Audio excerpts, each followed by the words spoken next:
ቆይ ለምንድን ነው ማንም ስለዚህ ጉዳይ የሚያወራው? እርግጠኛ ነኝ በአሁኑ ጊዜ አሪፍ የሚያዋጣ የኦንላይን ቢዝነስ ምንድነው ብዬ ብጠይቃችሁ ምናልባት ፎሬክስ፣ አፕወርክ፣ ድሮፕሺፒንግ፣ ፕሪንቲፋይ ወይንም ግራፊክስ ዲዛይኒንግ ልትሉኝ ትችላላችሁ።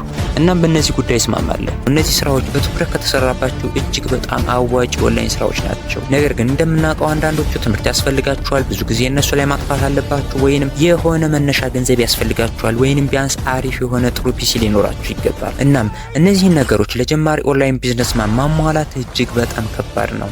ስለዚህ ለኔ የሚሆነውና በስልኬ ብቻ ልሰራው የሚችለው የኦንላይን ቢዝነስ ምንድነው የሚለው ነው። እናም ሁሉም ሰው ይሄንን ቢዝነስ ያውቀዋል፣ ሁሉም እየሰራበት ነው።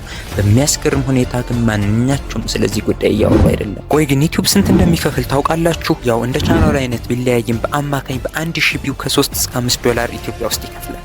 ይህን ደግሞ ለማረጋገጥ ወንድማችን ዩቲዩበርስ በዩቲዩብ ስንት እንዳገኘ አሳይቶን ነበር። እናም በቪዲዮ ላይ እንደሚያሳየው በ128000 ቪው $748 እንደሰራ አሳይቶናል። ይህ ደግሞ በኢትዮጵያ ስትመነዝሩት ወደ 56000 ብር ማለት ነው። አስባችሁታል? እንደነዚህ አይነት ያሉ ቢያንስ 5 ቪዲዮዎች አሉት። እናም ከነዚህ ያገኘውን ገንዘብ ብትደምሩት በወር ወደ 280000 ብር ማለት ነው። ዩቲዩበርስ ብቻ አይደለም ዮናስም እንደዚሁ ነው። እናም እነዚህ ሰዎች ከፍተኛ የገቢ ምንጫቸው ግራፊክስ ዲዛይኒንግ፣ ፕሪንቲፋይ ወይም ፎሬክስ ትሬዲንግ አይደለም። ዋናው የገቢ ምንጫቸው ሶሻል ሚዲያ ዩቲዩብ ነው። እናም እንዴት ዩቲዩበርስ እና ዮናስ በዩቲዩብ ስኬታማ ሊሆኑ እንደቻሉ ጥናት አደረጉ። በሚያስገርም ሁኔታ የስኬታቸው ሚስጥር እነዚህ 3 ነገሮች ላይ በትኩረት መስራታቸው ነው። እናንተም በዩቲዩብ ገንዘብ መስራት ከፈለጋችሁ እነዚህ 3 ነገሮች ላይ በትኩረት ልትሰሩባቸው ይገባል።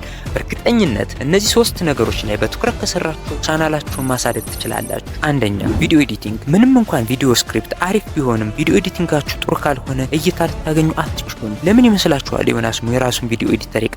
ምክንያቱ ቪዲዮ ኤዲቲንግ ለቪዲዮ ጥራት ያለው ሚና ስለተረዳ ነው። ስለዚህ በተቻላችሁ መጠን በቪዲዮ ኤዲቲንግ ቪዲዮአችሁን ሳቢና ማራኪ ለማድረግ ሞክሩ። ሁለተኛ አሪፍ ተምሌል ስሩ። ምንም እንኳን ቪዲዮአችሁ በጥሩ ሁኔታ ኤዲት ቢደረግ ተምሌላችሁ ካላማረ እይታ ልታገኙ አትችሉም። ምክንያቱም ሰዎች ቀድሞ የሚያዩት የፊታችሁ የተለጠፈውን 16:9 የሆነ ተምሌል ነው። ተምሌላችሁ አሪፍ ካልሆነ የቪዲዮአችሁ ክሊክ ስሩ ሬት ይቀንሳል። ክሊክ ስሩ ሬት ከቀነሰ ደግሞ የቪዲዮአችሁ እይታ ይቀንሳል። ስለዚህ ተምሌላችሁ ላይ በትኩረት ልትሰሩ ይገባል። ወደ ሶስተኛው ከማለፋችን በፊት ቻናሉ ሰብስክራይብ ብታደርጉ በቀጣይ የምለቃቸው ቪዲዮዎች ይደርሳችኋል።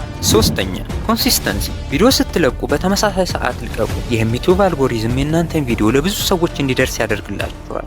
ስለዚህ ቪዲዮ ስትለቁ የምትለቁበትን ወጥ ስኬጁል አውጡ። በሳምንት ምን ያህል ቪዲዮ እና መቼ እንደምትለቁ ወስኑ። በእርግጠኝነት እነዚህ 3 ነገሮች ከተገበራችሁ ቻናላችሁ ላይ ለውጥ ማምጣት ትችላላችሁ። በቀጣይ ቪዲዮ እስከምንገናኝ መልካም ጊዜ